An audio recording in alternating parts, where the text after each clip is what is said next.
introduce myself. My name is Amanda, and I work at TELUS. I've worked at TELUS for the last 21 years. I like to say I started when I was 10, but I've just really loved the company, the organization, and all of the social purpose work that we do. Um, I started as a TELUS Wise volunteer about 6 years ago, and for the last 3 years, I've been on the team full time.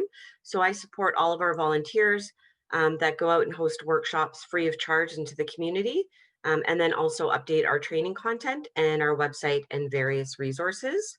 I am based out of Toronto, and like you, I do have a teenager that also is part of the Toronto District School Board. So I'm always excited to attend this event every year, either as a parent or as a presenter. So I look forward to chatting with you guys today. So we will kick it off. A special thank you to our sponsors for making this event possible. Given the current situation, our new normal that we're living in, it's great that the TDSB was able to pivot and adapt with the help of sponsors to bring this workshop to you guys today. So we'll kick it off. So the main purpose of our workshop today is to talk about balance and well-being in our digital world. And that's really important now. I think back to the beginning of March when schools were shut and kids couldn't connect with other people, and obviously definitely more screen time occurring. So what to expect today: a fun discussion and tips to help you maintain and build a healthy relationship with technology and in our connected world. It's been great how technology has enabled us to work, to connect with friends and family using FaceTime, Zoom, Skype, you name it, all the different platforms, and be able to connect with people socially in that aspect. Now, this workshop was designed with teens in mind, so high school students in grades 9 to 12, but it's really also applicable to anyone who has a smartphone or a tablet. And I think even kids in grades 7 and 8 would understand the key concepts of this. And we've actually hosted this workshop as well for plenty of adults within Canada as well as internationally. Just given the pandemic, it was just important to remind people how technology can enable so much, but to be mindful of how we're using it. So first, I want you guys to think about your digital diet. So the things that we do online, they can be nourishing or they can be depleting. So if we take a look on the left-hand side, you'll see, some really nourishing food. Generally, when you eat these, you may feel really good afterwards and clean and ready to go seize the day. And then on the right-hand side, they're depleting activities, those things that make you feel down. So, if you were to have a few M&Ms or a few chips, you'd probably be okay. However, if you were to consume all of that food that you see in that photo, you might feel a little groggy, you want to take a nap, not feeling so good. So we want to think about our digital diet in that format. So think of the things that you do online that make you feel energized, make you feel good. And then think of the things that are depleting. So for example, for me, a depleting activity is FaceTiming. Oh, you guys can't see my screen. Let me try this again. New share.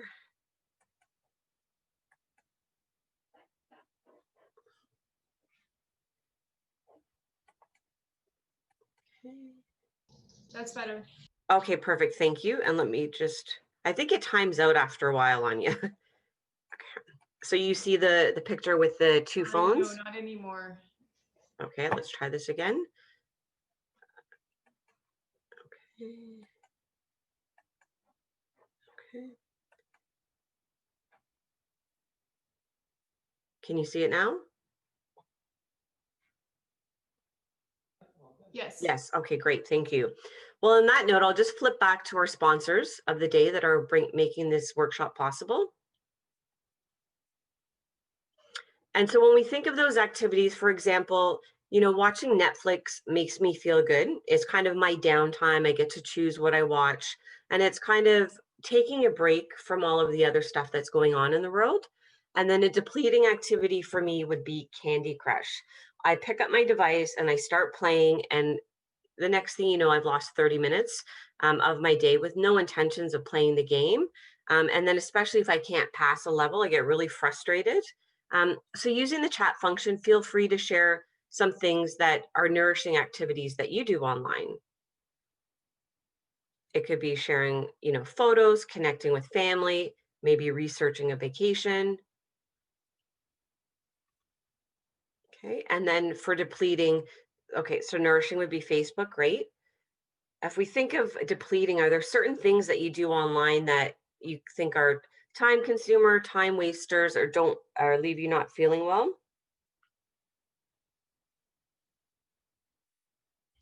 When I go on Instagram and I review, I follow celebrities and different people, okay, face or TikTok, yeah. Um, there's things if I see mean comments, it's like I imagine the person on the receiving end of that and how they feel. And so that gets us into excessive digital use. So think about what makes you feel good, what makes you feel down.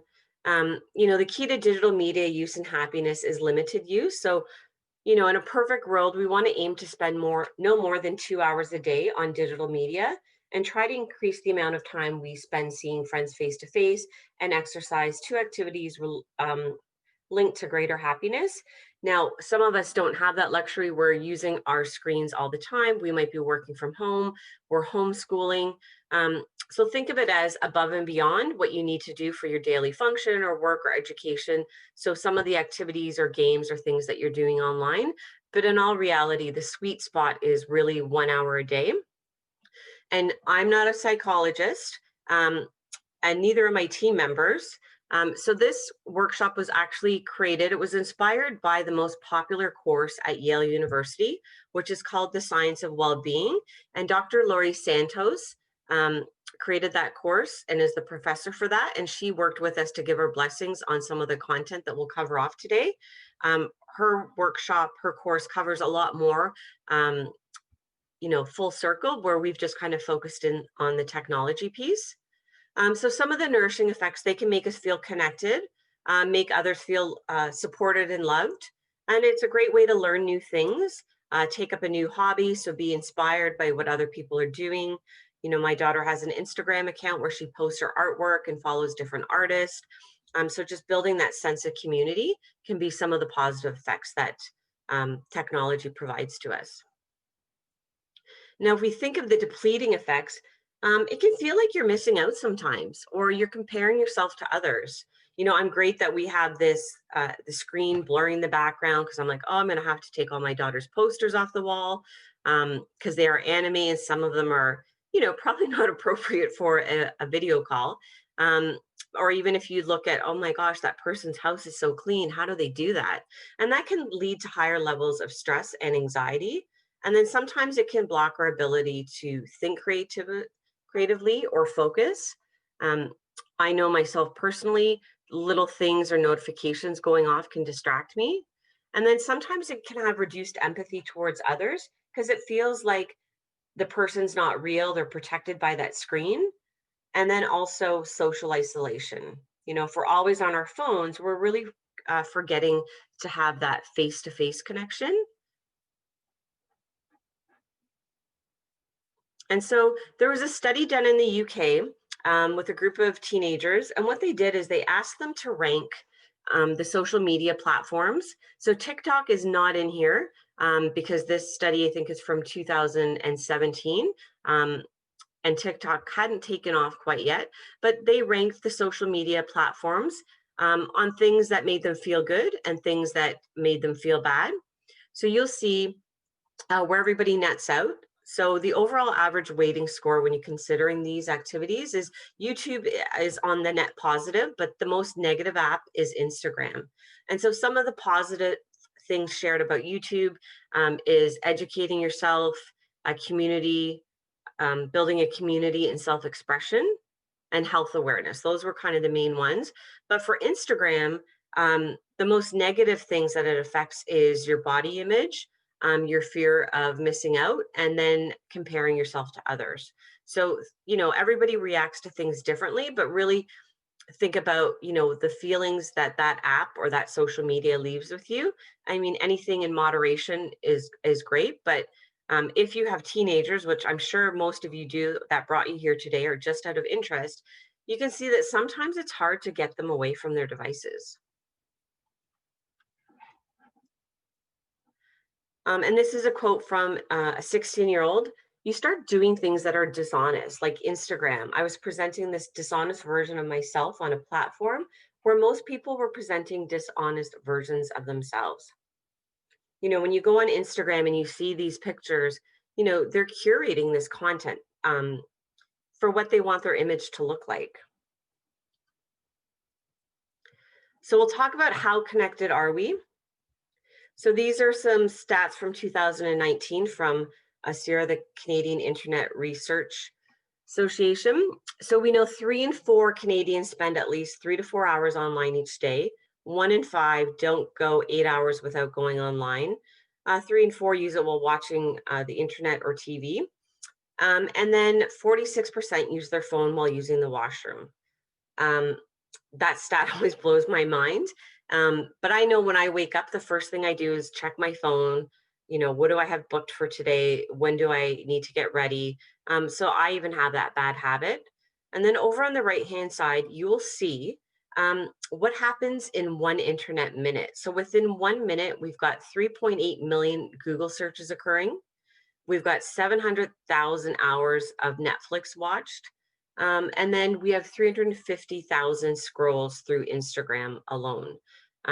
And so I'm sure that these numbers, when we look back at 2020, will be double fold because we're relying on technology so much. And as we go through the workshop, just to let you know, we do have workshops for kids of all ages, as well as adults and seniors. And then the online version of this workshop can be accessed by going to telus.com/wiseworkshops.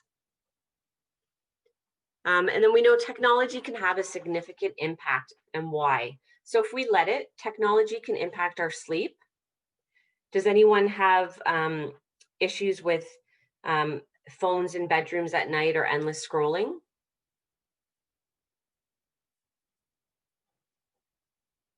So it can impact our sleep. It can also impact our relationships.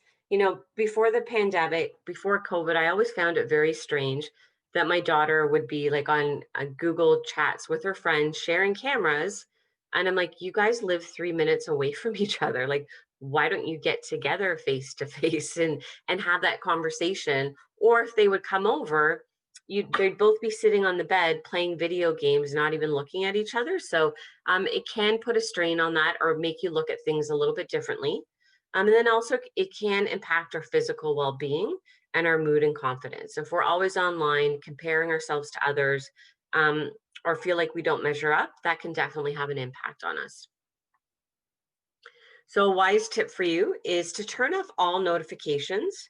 Alternatively, so turn off notifications. It could be icons, notifications on your icons. It could be badges that pop up or banners across your home screen. Or if you're not willing to go cold turkey and turn them all off, you can use the do not disturb feature, which is found on most devices while studying, sleeping, or connecting socially.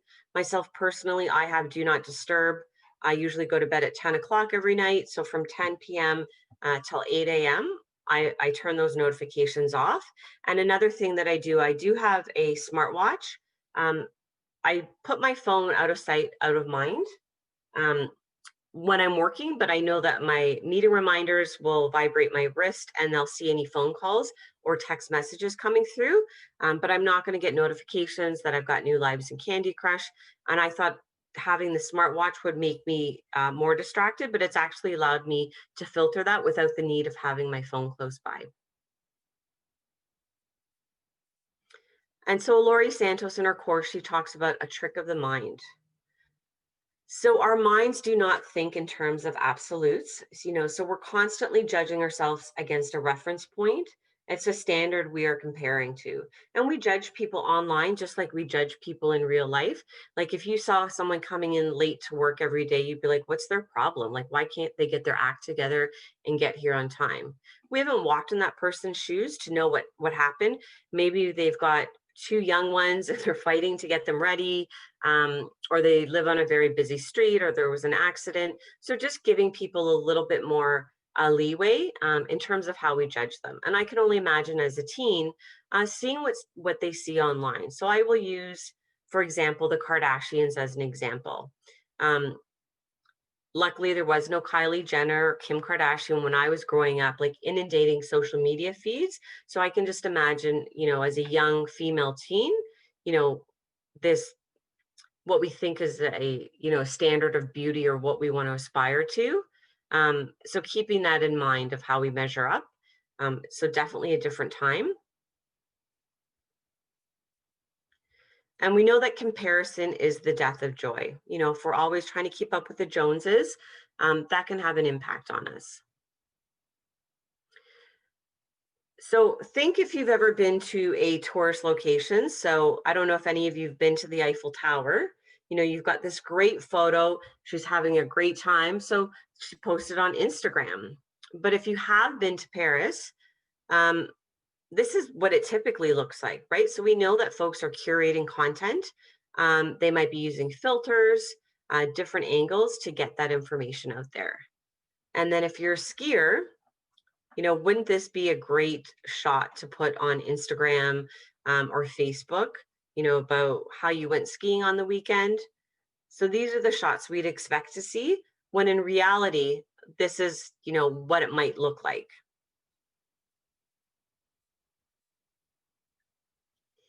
I'm going to play a video for you. And as you watch that video, think about, how kids in your life use the devices or even yourself, and then we'll use the chat function to talk about it afterwards.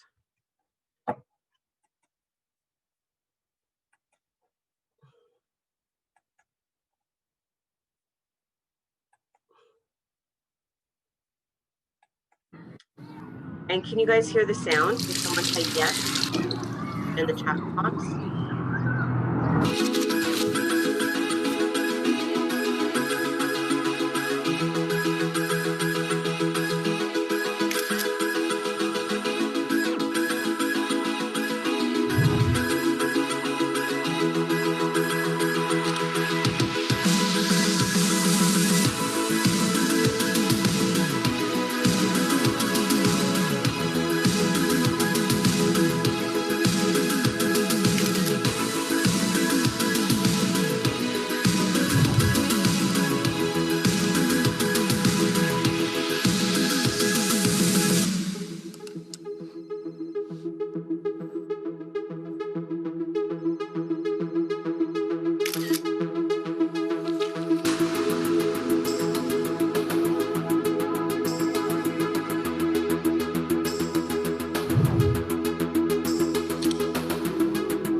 So that is an example that really resonates with teenagers about how they use their devices.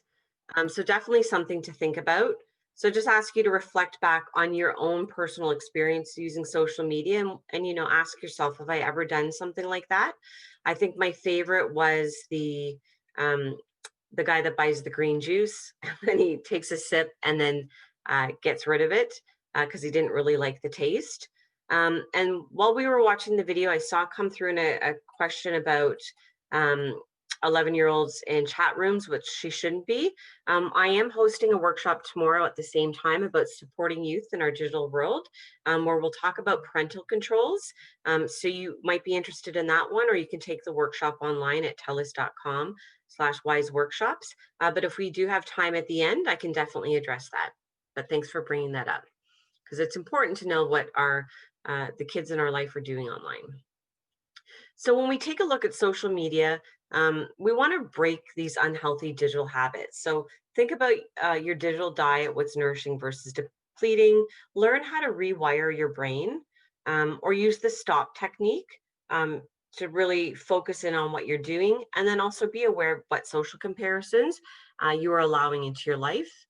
And most importantly is gratitude. So I'll get you guys to take a moment. You don't need to share online, but think about something that you're grateful for today. Maybe it was a really good cup of coffee. Maybe you had a nice breakfast with your family. Maybe you got to go for a walk with your dog. Those small moments that you really appreciate, they can help us break those unhealthy digital habits. And then, gratitude is the killer of envy. If we're taking those moments to notice the small things in our lives, we're typically not noticing the things that make us feel bad. And you can do that in small ways. You could just find one thing. You never want anything to be forced, but one thing that you're grateful for that somebody's done. Um, you could have a gratitude jar with little sticky notes, and every time you're grateful for something, put it in a jar. And maybe at the end of the year, or your birthday, um, you reflect on that. I've seen friends do that for birthday parties where everybody comes and then the birthday girl gets to read them afterwards. And it's really good to take that time out and appreciate folks or the things around us. And then next up, we move into the importance of the value of human connections. So we know that human connections can improve quality of life, seeing people face to face, whether, right now, taking advantage of technology. So FaceTime, Zoom calls with your family, getting out in nature. It can boost your mental health, having people to chat with. You know, our wave was going down and, I had plans to meet up with my girlfriends on an outdoor patio, and then the cases started spiking again. And I haven't seen them face to face in probably 3 months, with school getting settled into school and other things happening in our lives and the weather. But we were able to get together last night in a backyard, social distanced. But it was just nice to actually see them face to face as opposed to through text messages. I think it was a boost for all of our morale. It can also help you live longer, having those relationships and people that you connect with. And then also it can decrease the risk of suicide. Not directly correlated, but I don't know if you guys have seen a documentary on Netflix called um, Our Social Dilemma, but they really look back about how technology is impacting us and all these social media apps and platforms that we use. And so I remember this vividly because in 2007, that's the year that my daughter was born. And I also remember, when I look at friends, I'm like, wow, they've got so many photos, but you couldn't really take good quality pictures on your phone. And that's when the first BlackBerry came out towards the average consumer. Um, this is when social media and everything started. The internet took off big and huge. Is that anxiety levels and depression have been increasing among teens since at skyrocketing rates. And you could say that it's correlated to going online. In the past, if you said something silly or posted a picture or you regretted something, it was only a small audience. It might have been 10 people that would have known about it, maybe in your class or on your sports team, but now that can get out to millions of people in a matter of seconds. Um, and if we're comparing ourselves, it's not a great feeling. So a wise tip for you, so to manage screen time, try to limit your daily screen time or at least prioritize the nourishing activities because this can improve your overall mood and well-being. And then also refrain from screen use at least 30 to 60 minutes before bed. Um, when you're looking at your device before bed, it tricks your brain into thinking, um, making you more alert. And then if you're more alert, it's harder to fall asleep, which can leave you feeling tired in the morning and tired. And then up next, we're talking about JOMO, not FOMO. So if you're not familiar with the term, uh, JOMO is the joy of missing out, as opposed to FOMO, which is the fear of missing out. So really taking that moment to appreciate missing out on things. And then we can talk about mindfulness. That's important, about paying attention deliberately in the present moment. And it doesn't mean you need to like burn incense or roll out a yoga mat. Um, mindfulness can be done with your eyes open, just appreciating what's around you.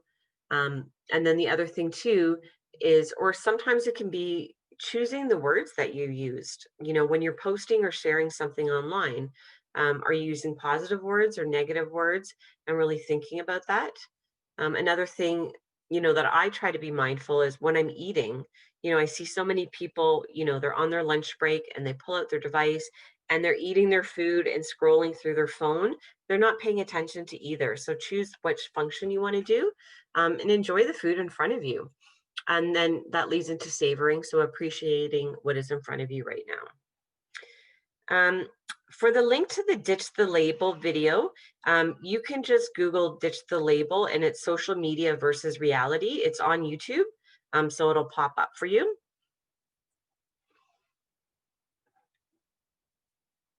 And I will, if we have time after, I'll put the link in the chat when I go back to my main screen.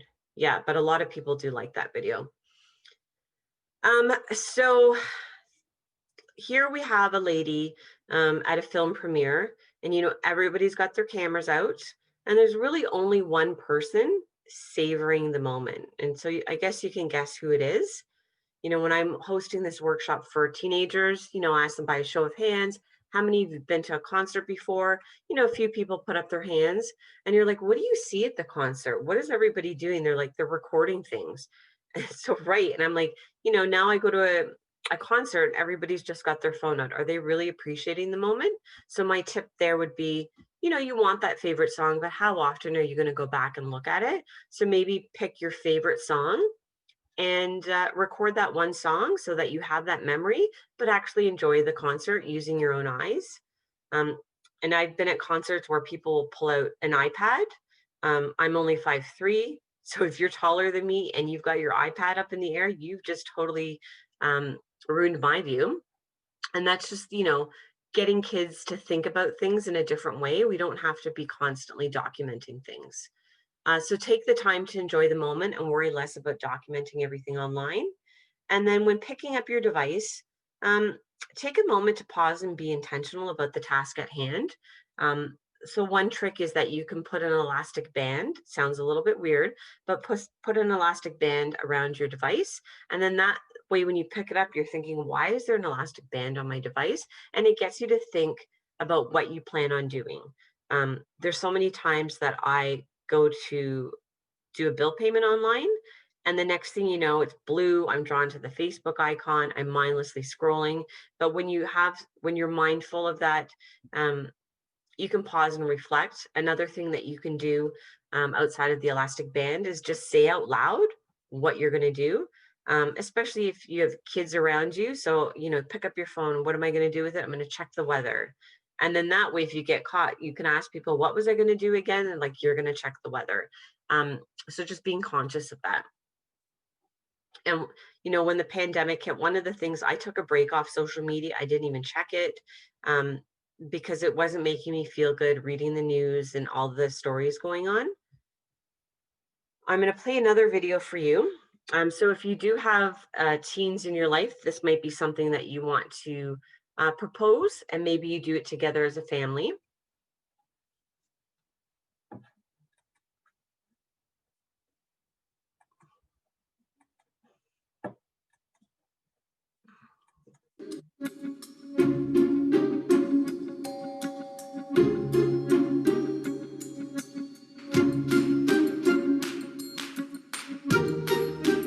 Hey guys.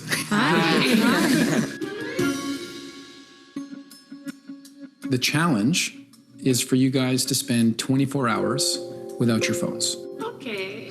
You're going to give me your phones. We're going to seal it in a bag. You can't log into the internet on another device. Okay, so I can ask to my parents or friends to check something on it? No? No. No. Oh my god. Je m'appelle Camille, j'ai 14 ans. My name is Raquel. I'm 16 years old. My name is Sasha, I'm 16. Mes applications préférées sont Netflix, Instagram, et YouTube. Who has a landline at home? What's a landline? My name is Julian. Je m'appelle Romane, j'ai 15 ans. My name is Shanna. I'm 16 years old. My favorite apps are probably Netflix and Instagram, you know, the basics. La partie la plus difficile pour moi, je pense, ça serait de ne pas écouter mes émissions avant de dormir. Alors, à la place, de lire des livres.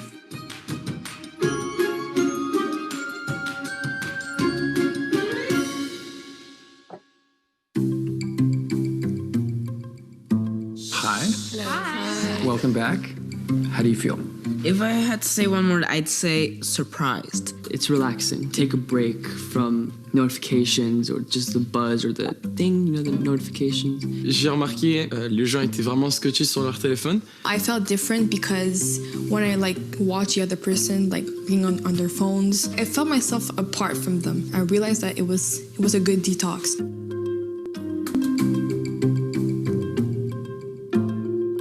Let me first ask you, how many hours a day do you think you use your phone? Avec l'application sur le cellulaire, j'ai déjà regardé et c'est 4 heures. Once you get past the 2-hour mark, 3-hour mark, 4-hour mark, teenagers are feeling more anxious, they're feeling more depressed, they're feeling lonely. When you spend more than 2 hours, you just get caught up in this fake world. You know, they Photoshop their body or they're trying to show off something. So just the experience, it's seeing these things puts you in a certain state of mind, right? You're comparing yourself maybe.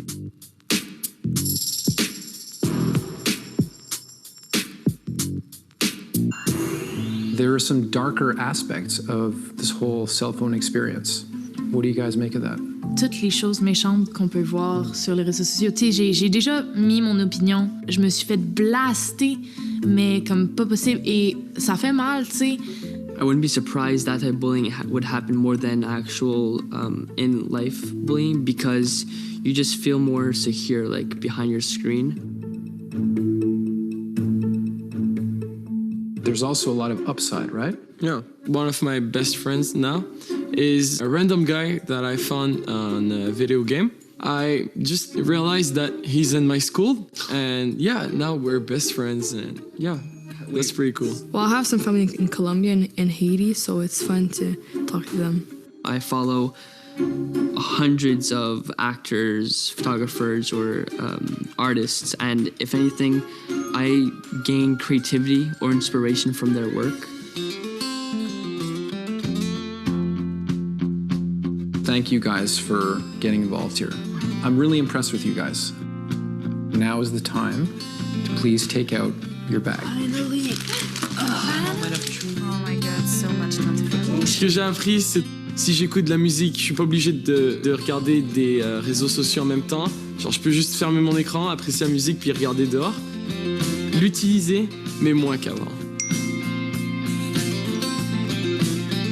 Ça va prouver à ces adultes que les adolescents n'est pas si accro au téléphone, puis qu'on est capable de se déconnecter un petit peu.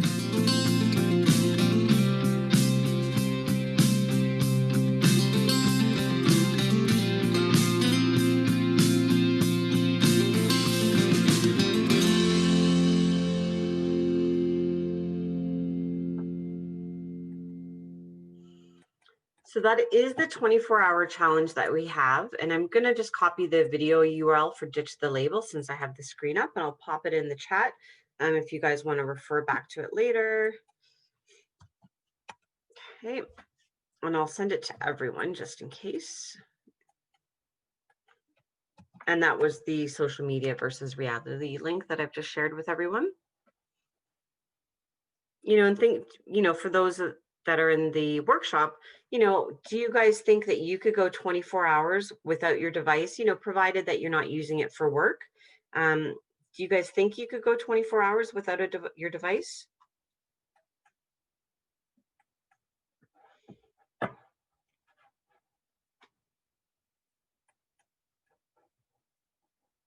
It's a quiet group, but that's okay. Before I would panic. Okay, good. You know, it was a great challenge to do. Okay, so a lot of you think so. I mean, I've once, I think I made it 3 subway stops and I realized I didn't have my phone and I turned around for it. Because if I was gone for like 30 minutes, an hour, I would have been fine. But for 24, you know, I know that I would feel a little different. Um, so what we want to do is remember our digital diet, nourishing versus depleting, balance screen time activities with other activities, and use social media to feel happier, not anxious. And then be aware of what social comparisons you let in. Plastic surgeons now are saying that young people are coming to them for surgery to make them more like filters that they see on Instagram, you know, which is a little bit alarming. But if that's what you see, that's what you think things should look like. Um, a personal story, my daughter saw a Instagram filter where it looks like you have no eyebrows, and it was like a really big trend. Um, she decided to shave her eyebrows off one day. And so when she came, I was like, why would you do that? And she's like, oh, it's all over Instagram. I'm like, yeah, use the filter. Don't do it in real life. So a life lesson of the things like even filters that they have, how that can affect them when they're always looking at things and what they want to aspire to be. And reminding to practice joy of missing out. And then practice gratitude, mindfulness, and savoring. So saw a few comments, you know, it'd be a great idea to do this challenge with my family. If you're an educator, it could be something that you do for your classroom or cohort. Just kind of thinking about that. Another tip is also organize yourself and get creative. So what you can do to prevent, you know, that unnecessary screen time is you can reorganize your home screen on your device, so your phone or your tablet. And put all your time consuming apps, like maybe it's Instagram or Candy Crush or Snapchat or TikTok, whatever they may be, put them in a folder so that when you do pick up your device, they're kind of tucked away or you have to slide to a different screen to see them. That might be helpful. Another thing that you can do is change the color of your home screen and your icons to grayscale. Now, this is considered an accessibility feature, and that's where you'll find it in the settings on your device. But you know, when these developers create apps, they are making them bright and colorful because it catches our attention. So another way to avoid that little red icon that you have a notification, if you're keeping them on, is to try that. And then another one, if you're bold, you can delete those apps altogether. And where do we get more information? So you can visit telus.com/wise.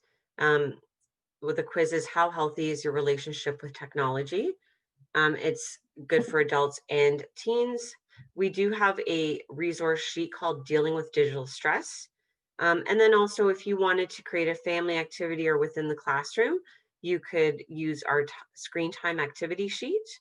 Where you can track it. Most devices you can track screen time on, but if they're using a gaming console, let's say they have a Nintendo Switch, that might not feed to the device, or they're watching TV. It's just a sheet, and it has some questions to reflect back on. You can find those online, and I'll show you quickly where you can find that. And then also some really good, valuable resources from Dr. Laurie Santos.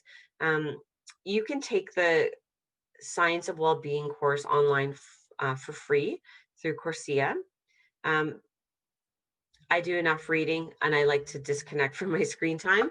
She does have a podcast called The Happiness Lab, and the podcast is based off the course. So you can listen to it. She has a really nice, soothing voice. I quite enjoy them. And then most recently, I think it was about a month ago now, she launched Happiness Homeroom. So they're trying to take the content and bring it to a younger audience. So there's a 1-hour YouTube video that focuses in on some of the ways to be happy, because it's scientifically shown that kids that are happy, you know, when they're 16, 17, they are typically happy, and they have higher incomes. So there's the correlation of being happy, how it can impact so many other areas of your life. So I do recommend it as a parent to listen to, or maybe listen to it with the teens in your life. and I think it would be worth checking out. Before I open it up to questions, I'm just going to pull up our site. I think I skipped a slide in the presentation, but that's fine. So TELUS Wise is offered free of charge. We have our own webpage. We do not promote products or services.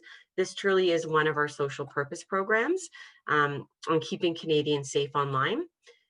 For example, we recently launched Dark Cloud, which is a documentary that follows teens and individuals that have been cyberbullied. But on our website, if you go to resources, browse all Wise resources, you can filter out by the audience type. So teachers or parents, as example, kids and resources.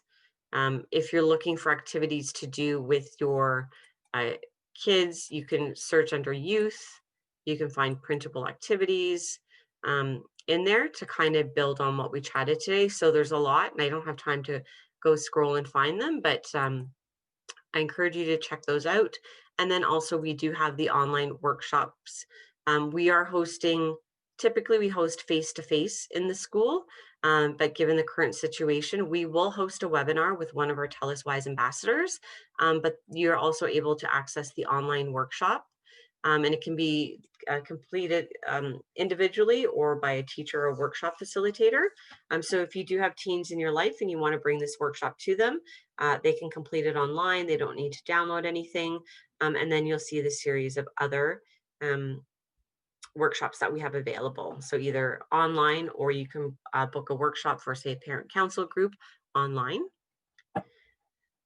Now I will go back to questions because we have a bit of time. I did see the question about the parental controls, like blocking chat, that we can get to.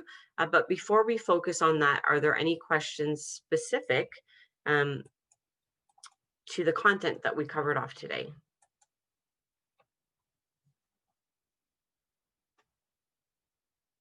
No? Okay. So if I scroll back up to an earlier question that asked about, my daughters in chat rooms, and which is an absolute no-no. So wondering the best way to block chat rooms. There are different things called parental controls, and it really depends on what platforms are they using, Chrome versus Internet Explorer.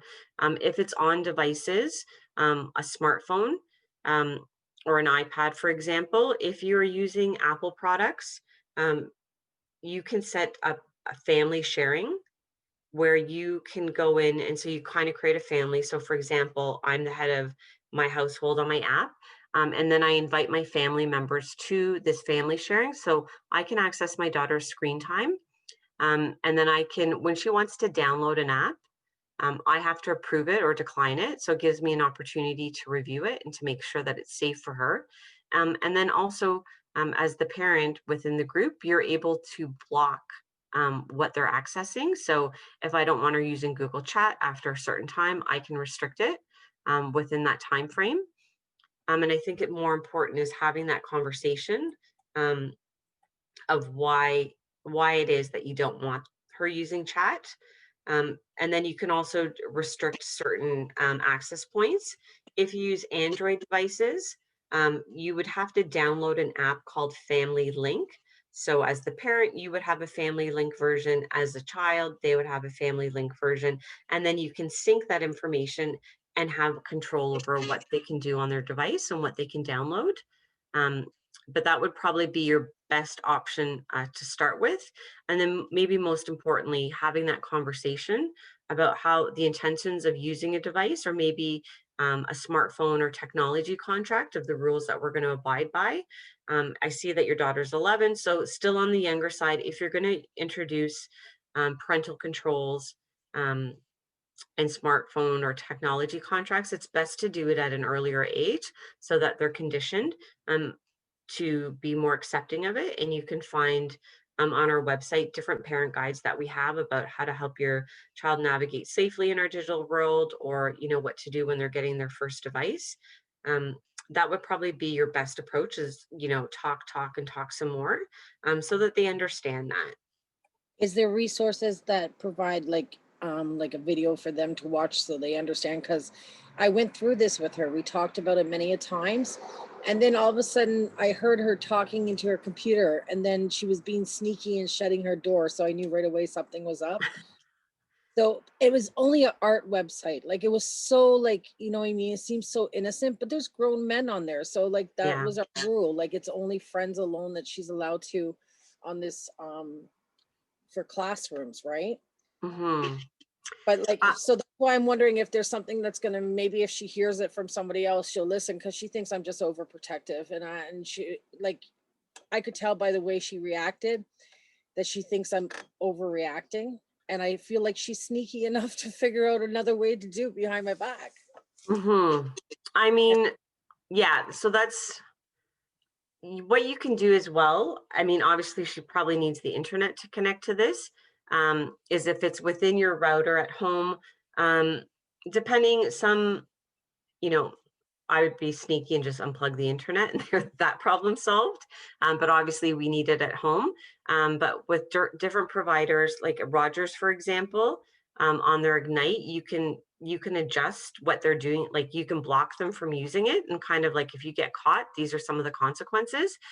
We don't have anything specific on our site, but you could try looking at pcmag.com. It'll give you, there are other apps like Bark and Net Nanny, where you get a little bit more control and you can see what they're saying, and if there any keywords come up, you would get notification. That is a paid service. You'd obviously need to do your research on it. I can think back to one video that I saw that I thought, you know, I could make a living out of this, but I'm like, no, I couldn't be that mean to kids. But it's a video where where he shows parents like how their kids can be duped into meeting people online, and they're like, no, no, no, my kids wouldn't do that. And you know, they're in different Saw the chat rooms. video. And do you know the one I'm talking about? Where they showed up in a van and their kid came out to the van. Yes. Yeah, I'm sorry, I don't know what would have happened to my child, but I was like, I thought my daughter understood. I thought Yeah. she understood what I said, because I'm a very straight up parent. I'll even use scare tactics. Like, so that's why I was so shocked when I caught her, because she knows the rules. And then she did lose her technology for a week, but I just feel like her reaction and everything is just like, she thinks I'm overreacting because she was just talking about people's art. But I don't want her communicating online like that, because she doesn't have a phone. She won't have a phone until she's, you know, 15, 16, like her brother. I think too, at that, you know, the conversation piece is the most important part there. Art's a little bit different, but if it was like a gaming console, for example, you can block certain users or make sure that they can only connect with people that have been approved. So within an art site, I don't know if that functionality would exist. It would probably get through filters. You know, yeah, that'll be more conversational. You know, it might be too dark for your daughter to watch because she is young, but I would recommend you view it first. Our Dark Cloud documentary. So it follows the story of Carol Todd, who's the mother of Amanda Todd, who is a 15-year-old that died by suicide due to the bullying online.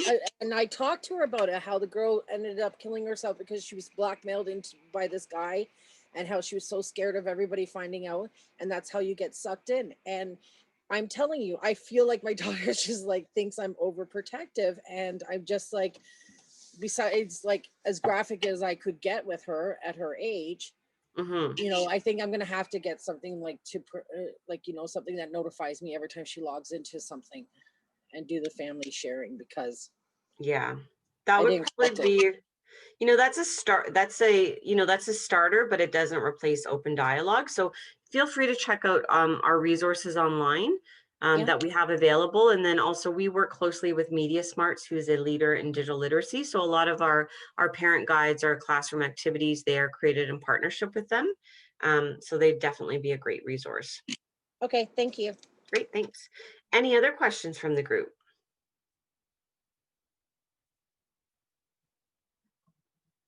Great. Well, thank you guys so much for your time. I appreciate you attending today. I hope that there's something that you were able to take away that you can implement or share with your teens so that they can, you know, really focus on their digital well-being. especially during this time as we are using technology more and more. And, you know, sometimes it's great, but remember, we were here before technology was, like before smartphones were created. And sometimes we need to remind ourselves that we don't want it to take over our lives, and, you know, go old school a little bit, you know, use the technology to our advantage, but really appreciating and recognizing what we have around us and what makes us feel good. Thanks, everyone. Have a great day.